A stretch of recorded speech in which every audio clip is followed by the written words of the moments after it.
compañeros, faltan 20 días para que venza el plazo del Congreso de la República para hacer modificaciones a la legislación electoral. Por tal razón, nosotros vamos a conversar con el expresidente de la Comisión de Alto Nivel para la Reforma Política, el doctor Fernando Tuesta Soldevilla. Para nosotros es un placer saludarlo. Buenos días, bienvenido a JN Noticias.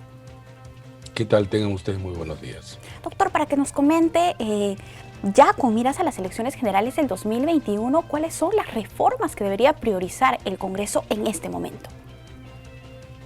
Bueno, ya se han discutido, aprobado o no algunas. Solo falta que pase al Pleno y se discuta el dictamen referido al tema del financiamiento de los partidos. Luego entiendo que está en la Comisión de Constitución. Hoy día se debe debatir la propuesta de elegir el Congreso en la segunda, coincidentemente con la segunda vuelta presidencial, y no creo que haya más, porque entiendo que ya el tiempo y por otro lado la voluntad política han disminuido enormemente. Bien, doctor. En consecuencia, sí. Sí, adelante, por favor. No, y en consecuencia, repito, temas como la eliminación del voto preferencial probablemente no se discuta y quizá no se apruebe en la Comisión de Constitución y en consecuencia pues no pasa a pleno, ¿no? Y lo otro parece ser, por declaraciones del presidente de la Comisión de Constitución, discutir la posibilidad de la bicameralidad.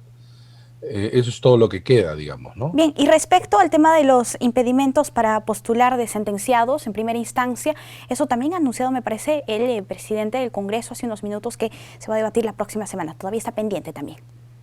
Sí, está pendiente una segunda votación, pero por lo menos por las declaraciones de varios, incluso coordinadores o voceros de las bancadas, parece un poco difícil a estas alturas, lo que antes parecía posible, que se apruebe. Y finalmente, el tema de la inmunidad parlamentaria. Está para una segunda votación, pero allí ya eso no es reforma, eso es contrarreforma. Lo aprobado en primera votación va en contra de todo lo planteado y se debería de votar en contra y proponer, digamos, una propuesta, para la redundancia, más conectada con lo que ha sido las propuestas que permitirían hacer de la inmunidad parlamentaria un mecanismo que no recubra a los congresistas de todo acto penado.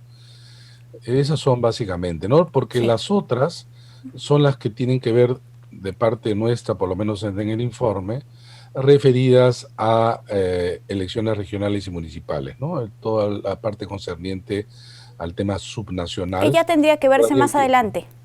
Así es, así es. Podría discutirse después de septiembre también, ¿no? Claro, claro que sí. Pero no es prioridad, claro está. Doctor, vamos a abordar el tema del dictamen de financiamiento de partidos políticos y nos gustaría su opinión respecto a este dictamen que ya ha sido aprobado en la Comisión de Constitución, pero tendría que ser votado en el Pleno de la República en los próximos días. Respecto al financiamiento público directo a organizaciones políticas, aquí tengo entendido que existe una observación suya respecto a la distribución del 60% y el 40%. Explíquenos, por favor. Sí, inicialmente, bueno, y en realidad actualmente, la distribución del financiamiento público directo es 60% en proporción a los votos obtenidos por los partidos que tienen representación en el Congreso y 40% de manera igual. Esto, digamos, esta parte del financiamiento es el resultado de multiplicar el 0.1 de la UIT por los votos hacia los partidos, ¿no? De los votos válidos. La primera observación, antes de llegar a tu pregunta, es que se sigue manteniendo el error de colocar los votos emitidos. Los votos emitidos son los votos para los partidos, más los votos nulos, más los votos en blanco. ¿Por qué razón Y eso fue un error de la ley anteriormente y que se los dijo en su oportunidad, pero ahora se quiere volver a mantener.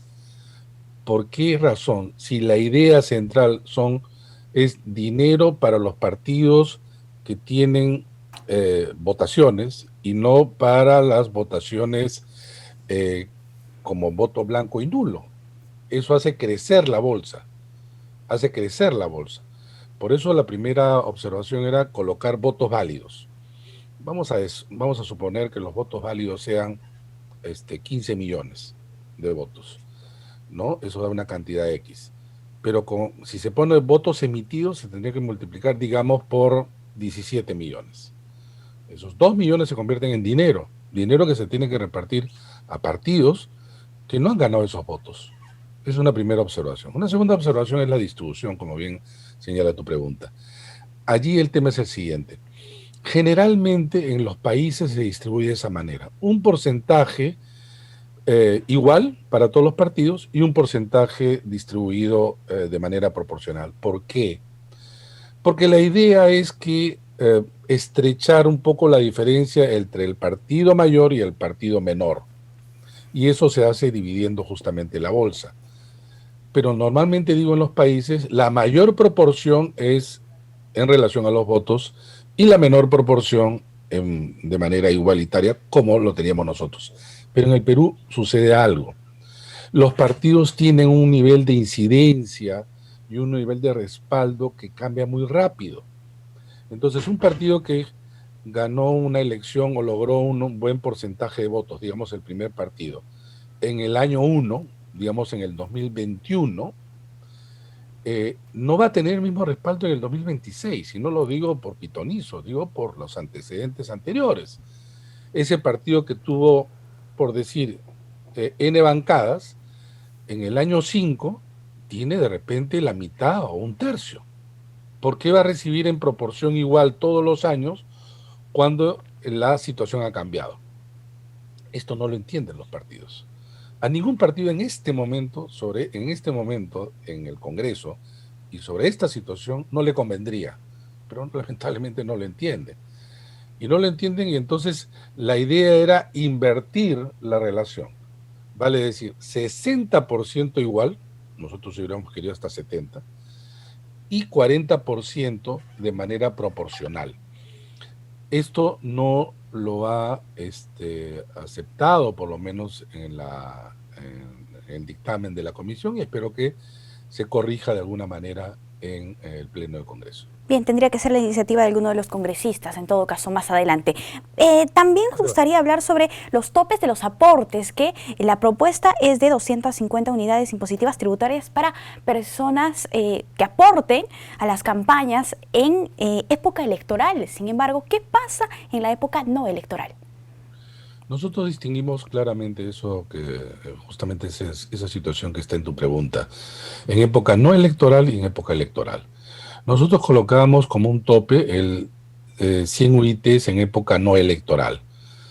Pero una vez que se convoca las elecciones, esto debiera de subir. Evidentemente los partidos necesitan mayores recursos y los aportantes no son los mismos, ni siquiera piensan en realidad en razón igual, ¿no?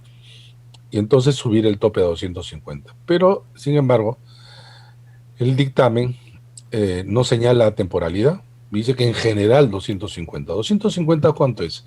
Más o menos más de 1 millón, poco más de 1 millón de soles. En época no electoral, en realidad, aportar más de 1 millón de soles es bastante curioso, por decirlo menos, ¿no? Nuestra observación era que había que separar esos dos momentos. Bien, doctor, respecto al tema de las dádivas, en este dictamen se propone retirar el verbo prometer, así como ciertas palabras también. ¿Qué le parece a usted esta modificación que se está haciendo a la norma?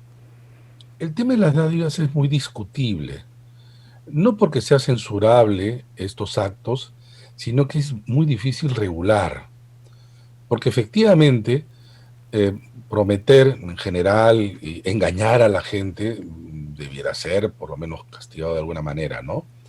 Pero también es cierto que eso se presta a algunos niveles de subjetividad.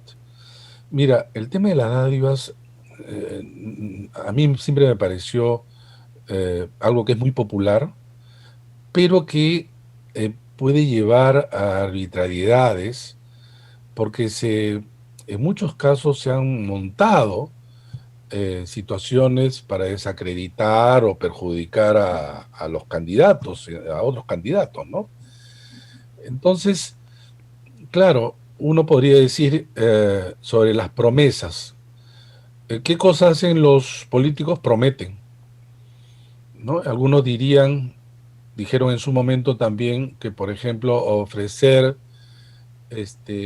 becas también sería una suerte de intentar persuadir sobre el ofrecimiento de algo económico, ¿no? O pensiones, o bonos, ¿no? De alguna naturaleza. Ese es un punto más discutible desde mi punto de vista. Es cierto que lo quieren eliminar algunos de buena fe, otros no, por supuesto. Sí, vamos a ver qué es lo que pasa respecto a este tema también. En cuanto al control concurrente que se debería hacer respecto a los informes que tendrían que presentar las organizaciones políticas, actualmente se hace solamente hasta el final. La norma propone que se haga también durante la campaña. ¿Qué sería lo ideal? Es lo ideal, pero ahí yo creo que hay que unir dos aspectos que lamentablemente el dictamen no lo hace, porque no hay una idea general qué es lo que se quiere, ¿no? Se discuten artículos separados, ¿no? Según el buen entender. Acá los partidos, ya en la ley actual, pero se quiere mantener, lo que quieren es que se supervise no solo a los partidos, sino a los candidatos. Esto que inicialmente parece razonable, no lo es, porque los partidos se tienen que hacer responsables de sus candidatos. Y entonces, quienes deben de presentar los informes económicos financieros, sea concurrente, sea final, deben ser los partidos.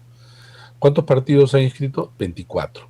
Sin embargo, la ley señala que deben de también entregar estos informes los candidatos. Cada partido va a presentar 130 candidatos, digamos en el mejor de los casos, ¿no? 130 candidatos. Multiplicar 130 por 24. Eso sale una cantidad bastante más alta que obviamente estos 24. Eso hace casi un imposible de supervisión. En las elecciones regionales y municipales del 2018 se pasó de 14, 12.000 y tantas organizaciones que había que supervisar de parte de la OMPE a cerca de más de 100.000. Es un imposible. Hasta el día de hoy no se puede terminar ese trabajo en la OMPE y van a ser ya 2 años. Pero esto está ligado al tema del control. Y el tema del control debiera dejarse en manos de la OMPE, que pueda solicitar, según sus consideraciones, informes a los partidos, no tanto de manera obligatoria, sino sea por diversos métodos o porque llame la atención algún hecho, poder justamente solicitar a los partidos este tipo de información.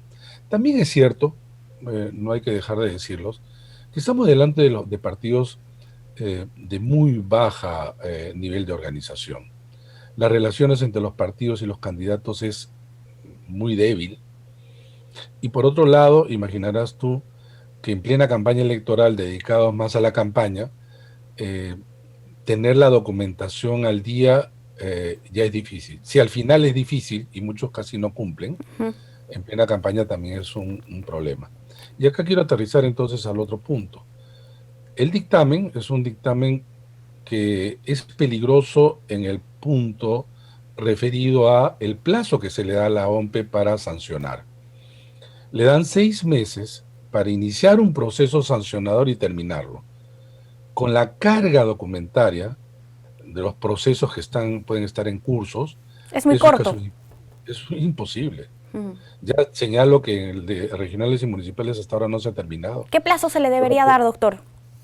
Bueno, que lo tiene que dar técnicamente la OMPE, ¿no? En todo caso, mantenerse como está actualmente Y claro, esa ya es la parte normativa, porque la parte ejecutiva tiene que ver con que el gobierno tiene que dar Sí, recursos. Por sí, ejemplo, en el 2018 terminan las elecciones regionales y municipales y ya no hay presupuesto electoral, como claro, bien saben también el Jurado sí, Nacional de Elecciones, pero resulta que el trabajo de supervisión de fondos recién se inicia, ¿no? ¿Y se iniciaba cuándo? A partir de marzo del 19. así es. ¿Tenía recursos? No tenía recursos. Sí, doctor, muchísimas gracias. Gracias por estar aquí con nosotros en JN Noticias. Un placer conversar con usted.